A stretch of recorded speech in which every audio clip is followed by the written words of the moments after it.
I didn't hear the one that I think I cut off the one that was supposed to be behind my right shoulder.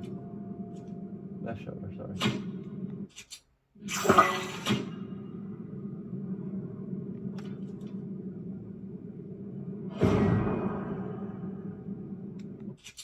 Shoulder.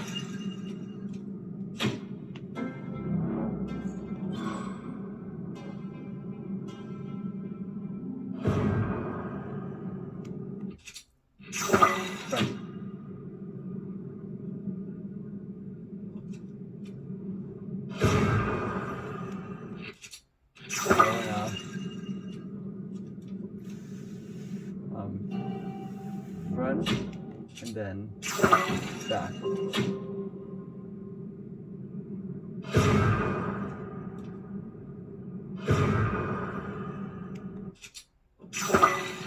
Now, directly forward and directly backward. Oh, actually, I'm obstructed. Directly backward and directly forward.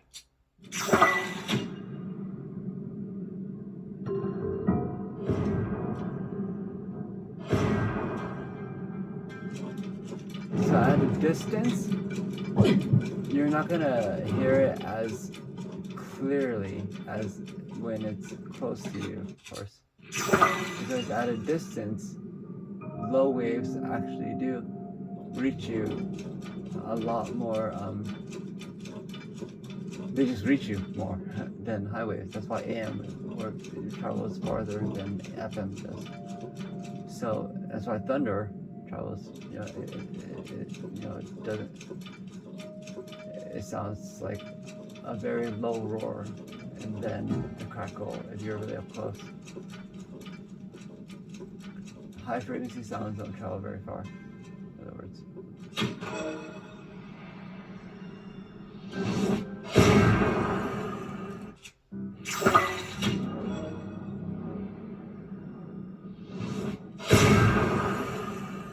So that's how it sounds.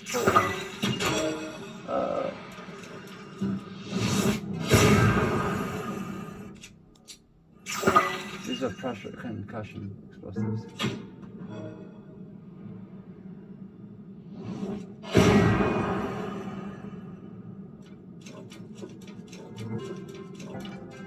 Shooting directly above me. Did I shoot it? I think I ran out of bombs.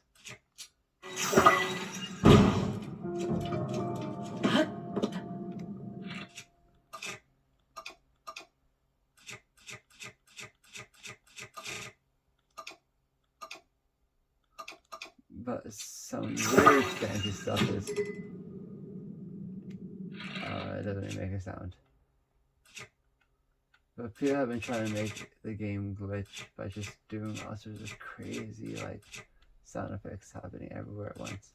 But it doesn't really make the game glitch. Yeah, the game has been able to do this since the Nintendo DS. It might cause some loading hiccups, but what the heck doesn't do that,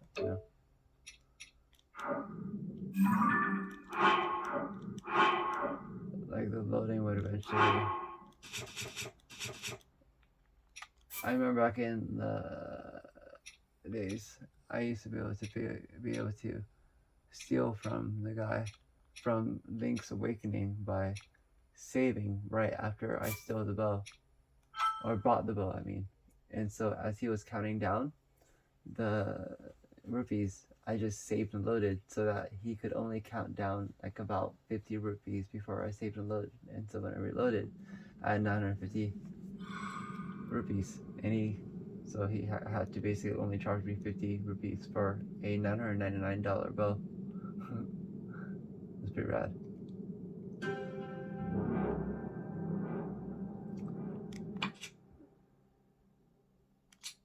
I don't actually want to blow my everything I have just doing all these demos. So let me go back to the here.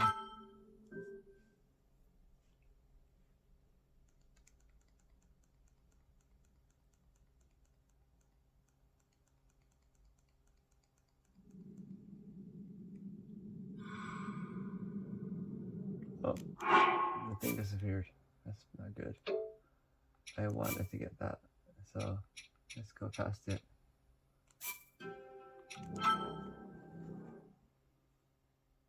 Yeah, but let's get to the surface now, where it's less stale. I just wanted to show a controlled situation where it's almost like we're inside a gigantic cathedral that's like completely abandoned or something, you know?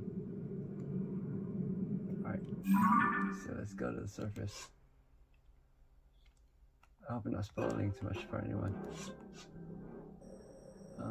I will not. I'll just go to a regular portion of the map that people would not be unfamiliar with, like Hyrule.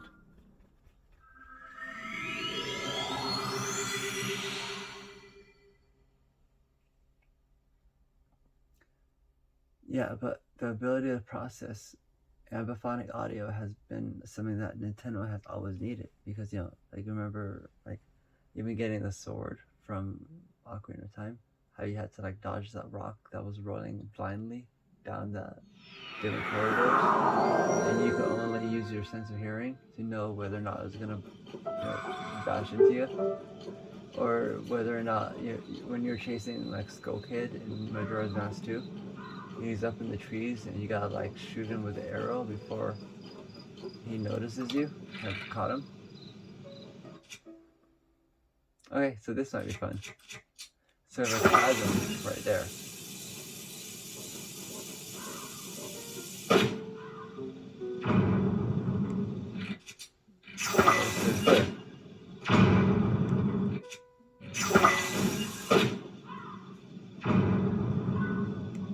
See how it automatically does the right thing?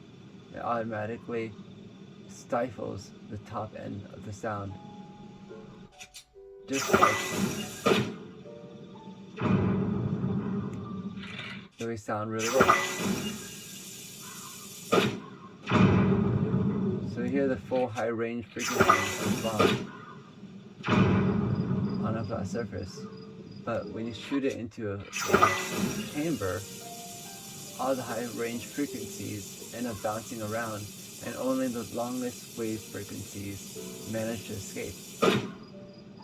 And that's why it sounds like that. Even when I shoot it like, towards the lip.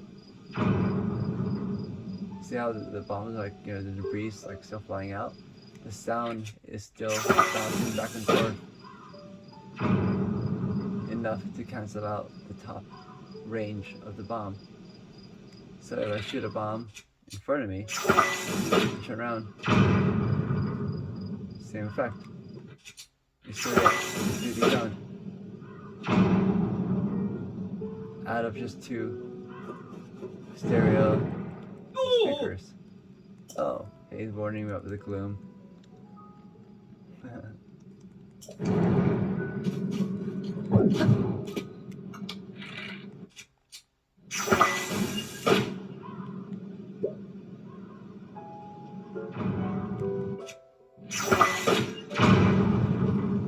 Something we're not very accustomed to as humans is the sound of explosives happening below us. But the easiest way to understand that is basically just through like the imagining. It's the same thing as putting a subwoofer up on a wall, because a floor really is just a wall anyway. It's just that when we're making a recording, we generally don't want to record the floor.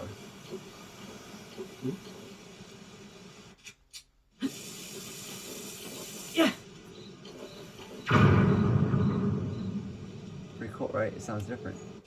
Because I'm hitting a rock.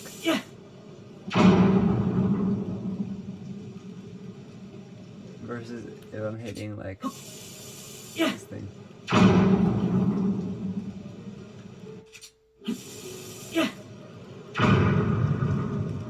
See? The farther I get from the rock, the more complex the sound. Because it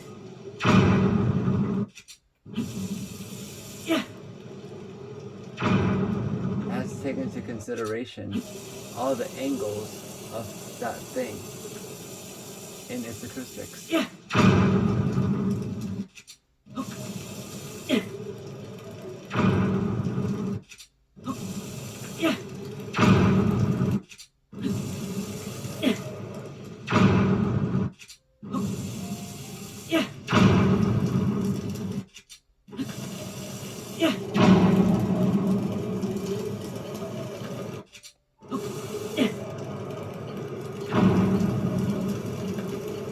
Yeah, so you can definitely see, watch, I'm going to throw it and make sure it lands right behind my left shoulder. Now I'm going to throw it and from this angle and make sure it lands behind my right shoulder. Oh shoot, I pushed the button in by mistake. Let me try it again.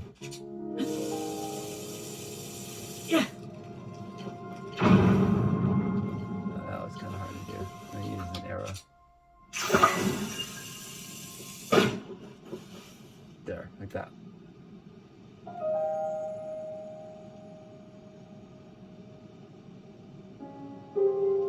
The hell? Did not land?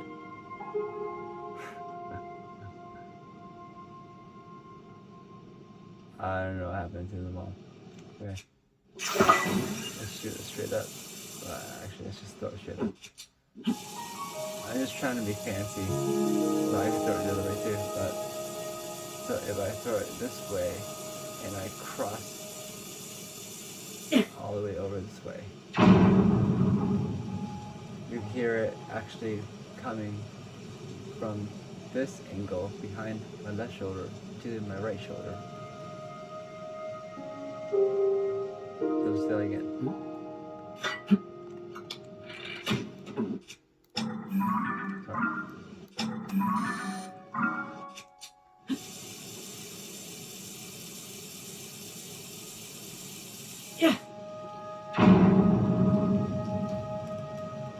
So the most natural way of doing that would actually be to turn the other way, right?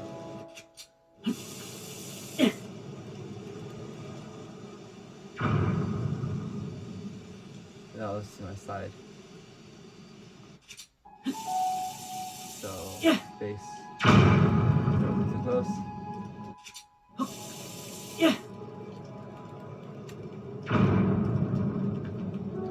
So you can see where Zelda's facing, to kind of like, I'm trying to throw it where he's facing forward, so that way we can turn and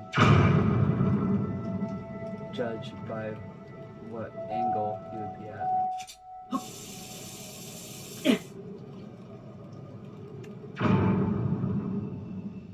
So that was like right, almost behind me, but a little bit to my right shoulder. So I'm gonna get more to my right shoulder this time. So very much to my right shoulder.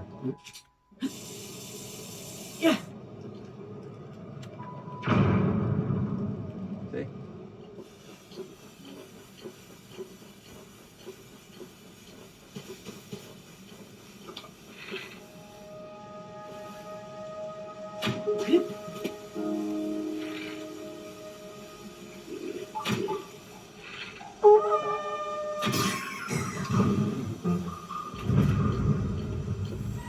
So it's fun to hear yourself getting chased. Because this is when the sound effects really come out to play. I realize that all these sounds have to be processed live.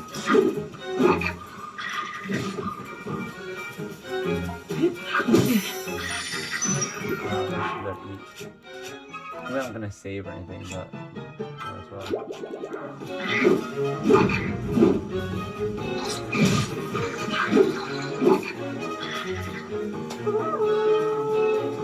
See the little snitch over there?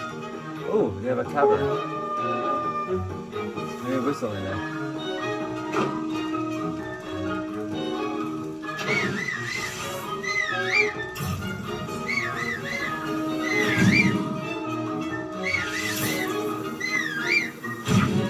It's too open. Maybe back to the space.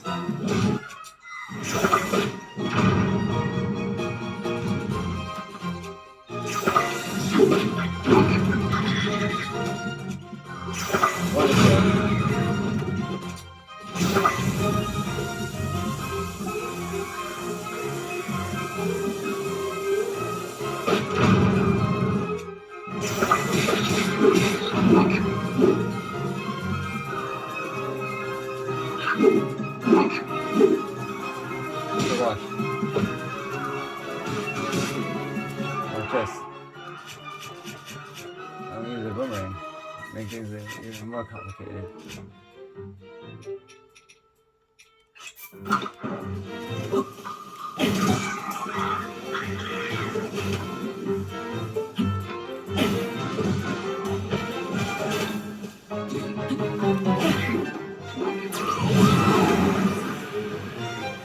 So all of that sound has to be processed live and with zero latency. So people complaining about, Nintendo having like a lag on their Bluetooth, well, they're having to host like 8 to 16 Bluetooth devices on there at once.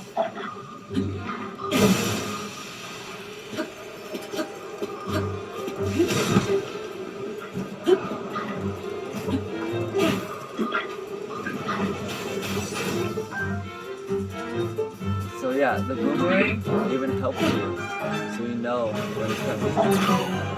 So I could catch it from behind me because I can hear it.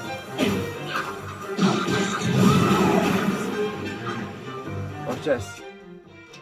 There's actually like a Batman drop that you could do. If you're completely out of stamina and you're in the sky, you have one last chance to flutter your wings, and if you don't, then you're screwed. You're dead.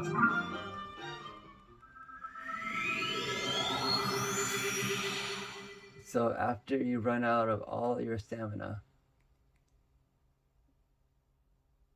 you have one more chance to just flutter your wings, and it lasts for like 1 second. And you have to time it exactly when you hit the floor, and then you'll survive. If you don't, then you're just gonna become, I guess, smithereens.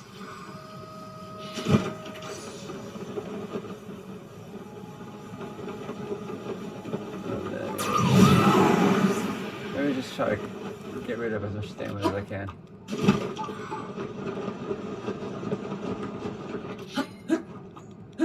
But the way that you do it is you use sound.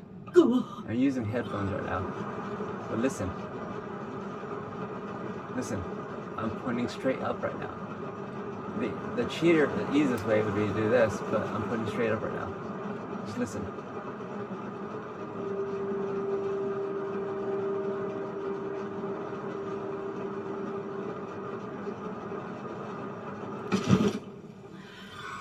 See? I was literally like a foot off the floor. And that's all based off of pretty much just like sound. Nintendo takes care of their sound so consistently that they have things like this. Invisible things that wrap you around with sound. Like that. I just so happen to find one. This thing only tells you of its existence. Yeah, you could see it, right? But you would walk right past it if it wasn't for that sound, right? And you could hear it wrapping around all around you.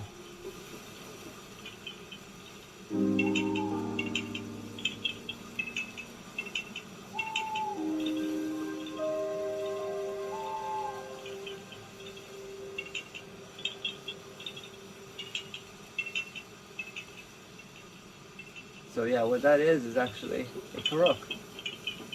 There's a little spirit face when he was an orphan in one of his avatar embodiments.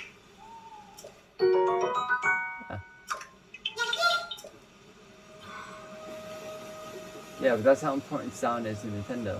Even for little secrets like that, they use sound games of twirling, like, you know, figure eights around you and stuff like that. And falling from literally the sky to the floor and landing within a foot and not having any stamina left and just having just one more chance to do a little puff. It's just something you kind of just get used to, because you get used to the sound of you actually getting close to the floor enough that you could actually just do that Batman landing. And it's pretty cool. Yeah, so I'm going to check to see how this turned out, because I'm doing a binaural recording for the second time, and the first time it turned out okay. The stereo recording actually turned, the omni recording actually turned out better last time than the what's it called? The binaural recording. So we'll see. Well, thanks for listening. I'm probably gonna do some cuts and stuff like that on this, but yeah, I was just showing. And this is gonna go into a part 2 that might get a little bit darker. It's gonna really go into why Nintendo decided to go completely independent on their sound platform. And it's not because they're going to be renting it out or licensing it out, because that's not necessary. Because, you know, why wouldn't everyone just license out Dolby, right?